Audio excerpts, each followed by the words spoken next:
I think it's very, very special that it is this year that we are being able to produce our book.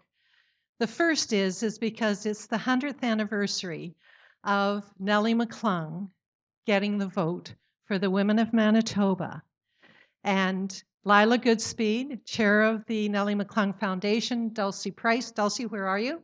And Doris May are some of the women that led that initiative and have celebrated and made that 100th anniversary so sensational, actually, and important for everybody in this room to remember that that is when women got the vote.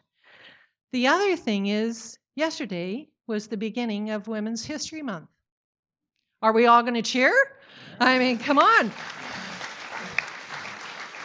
We finally have a month, and it's to be celebrated. And also, next year, it will be my 25th anniversary, 2017, of becoming the first, and so far only, woman to be mayor of Winnipeg. 25 years. Hard to believe. Thank you. So today is, as the title of the book says, definitely a moment in time. Terry and I are joyous that we actually got to today.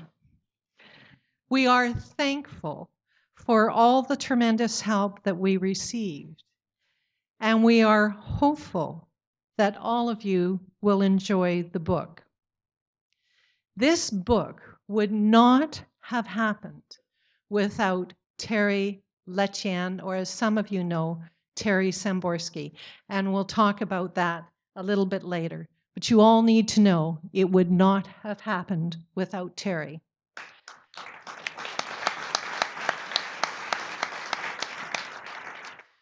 Both Terry and I thank each and every person who helped make today happen. It is one thing to have a calling, an idea, a story to tell, but to actually get to today, the reality of a real book, the actuality took a huge team of people who were all volunteers. They volunteered their time, and I love when I say this, they volunteered their money. They volunteered research, input, feedback, editing. Every single word, every single photo in this book has gone through many eyes. Having gone through so much public scrutiny and criticism in my public life, the thought of writing a memoir was absolutely something I did not want to do. I had finally achieved my privacy back into my life, and to put myself out there again was definitely not something I wanted to do. However, and this is a big however, as much as it is a memoir of my life to date, it is really about a moment in history, one that is still very, very relevant, especially today. I'll say that one again, especially today, and I hope you all understand the context. This book shares with you my life's journey to date, in many chapters and its many twists and turns, its unimaginable happenings, from my childhood to now, from my many careers to now. The telling of the journey acknowledges the awe that I have always felt in my life of the amazing things that can happen. So now I'm going to do two readings, because one of the amazing things that has happened is I'm now an author. It's another miracle. It's another miracle. So the first reading I'm going to do is chapter 5, The Road to Becoming Mayor. And I've subtitled this, When Destiny Calls. Is it okay with all of you if we do this? Okay, okay. I truly believe that we have all been given a destiny. Mine was to be the mayor of Winnipeg, and it came to me in my mid-30s. The details of how this unfolded are for another time and perhaps another book. But to suffice it to say, I listened to my calling. I was going to be the mayor of Winnipeg. I did not know when, I did not know how, I did not even know why, but I did know it was going to happen. I truly felt it and believed it, and I know I received a calling. There is no other way to describe it.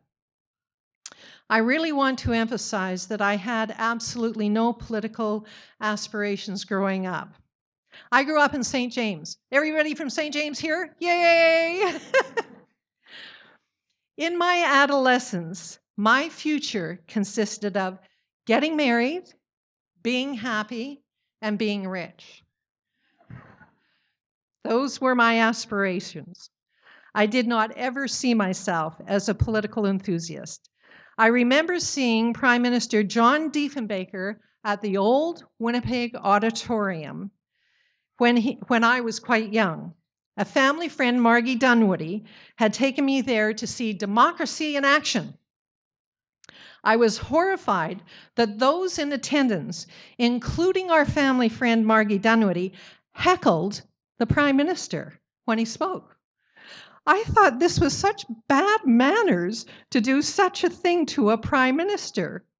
I remember thinking that I would never, ever want that to happen to me. Of course, years later, it did. Who knew? I was managing Burt Sadlery when my chosen path occurred. It was 1982, and I was learning the ins and outs of being a business owner. I had just financed my business through the Toronto Dominion Bank, and in order to finance my business, I worked with some very wonderful people there. I was volunteering on the boards of a number of organizations, and I had a very busy life. The last thing I needed was to enter a new career, and one in politics, no less. For years, I continued to run my business, but I never, ever denied the calling that I had experienced that one day I would be mayor. It was always present within me. I began to gather information. I set up some boxes in the section of the store vault. Prior to Burt Sadlery inhabiting the Baker Block, it was a home investment building, and it had a walk-in vault. It was a real pioneering building. So I asked the staff to clear one section of the vault, and I put in shoe boxes, and then I labeled them fundraising, strategy, policy, volunteers. And when I would be sitting beside you at a luncheon, I would say to you, say, I'm going to run for mayor one day. Would you like to help? And it was absolutely hilarious. Nobody ever said no, but I think they just wanted to get away from me. So they gave me their card, and when I went back to Burt Sadlery, I would put it in the various boxes, either policy, fundraising, whatever it would be. And that's the way the planning started. My friends tell me they were not surprised and never doubted that it would happen. Whenever I sat beside a politician at a luncheon or a business event, I would ask for advice. The late Peter Lougheed, former Premier of Alberta, gave me some wonderful advice. He told me, stick to your priorities and don't get off track. I remembered his words many times during my time in office. Once you get elected, you are pulled in so many directions. It's quite something to see how you're on a path and then you get pulled in so many directions. But as Peter Lougheed said, stick to your priorities. That is why people elected you. Then I sat beside Jim Durrell, the mayor of the city of Ottawa, and I said to him, say, what's your best advice for getting elected? And he turned to me and he said, "Sew up the money, honey." And he was right. Our campaign team raised an unprecedented amount of money for my first campaign, as did the other leading mayoralty candidates of the time.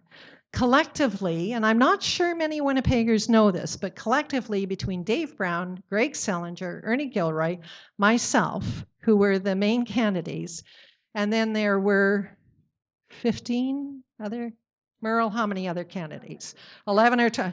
I mean, it was quite an election. We raised almost $1 million for a city campaign that had only ever raised $32,000. So it was quite a moment in history. As for how to run a campaign, I had a strategy. I thought I would ask the provincial parties for their campaign manuals to show me how to organize a campaign. I boldly asked the provincial Liberals, Conservatives, and NDP if they would share their campaign manuals with me.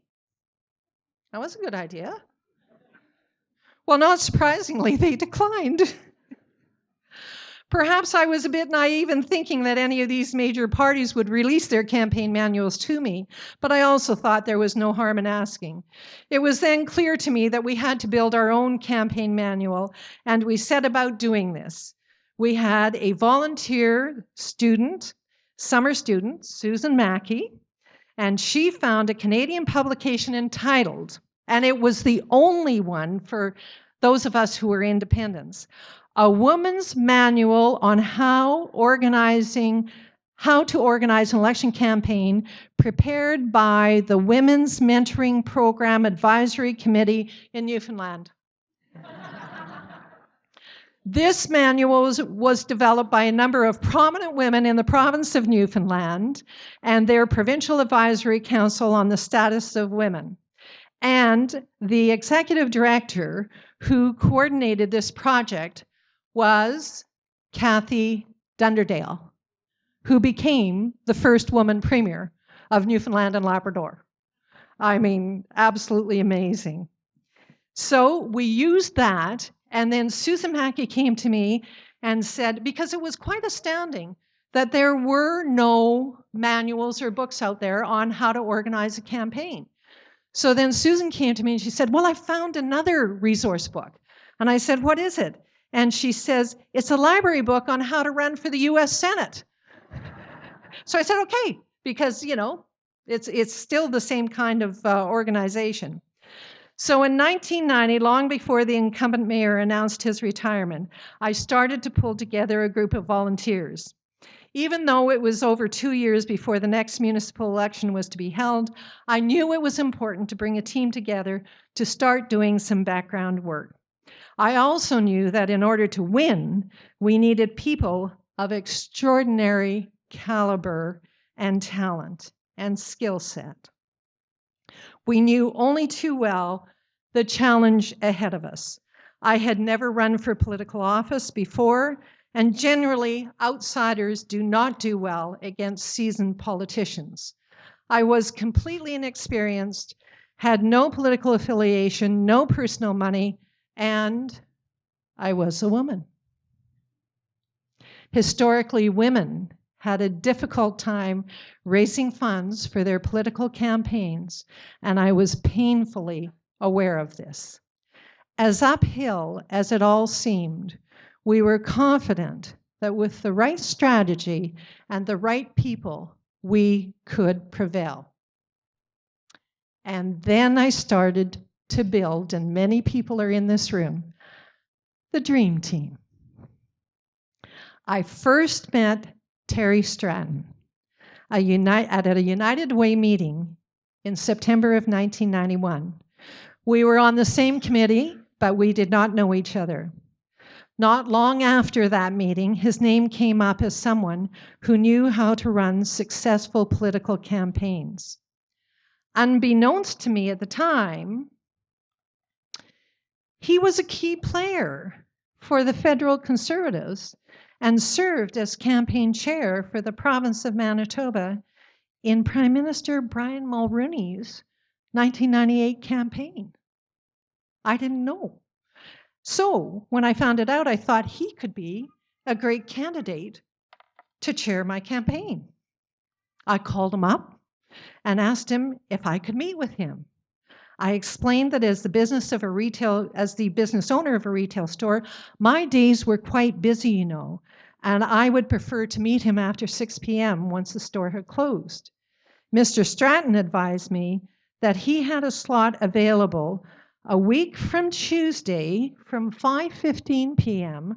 to 5:30 p.m. And by the way, who was I?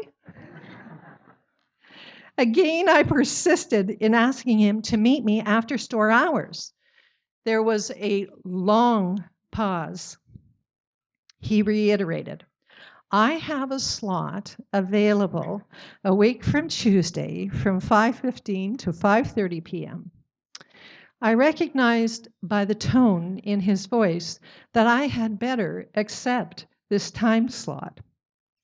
Our initial meeting began as sort of tense and uncomfortable.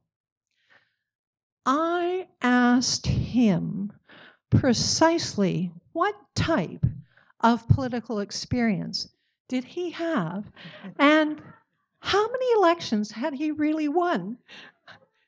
Sort of nervy, eh, Lila? He then asked me, why had I decided to run for mayor? I quickly went into the explanation of what had set me on this path. I said, Terry Stratton, it's my destiny. It's my calling.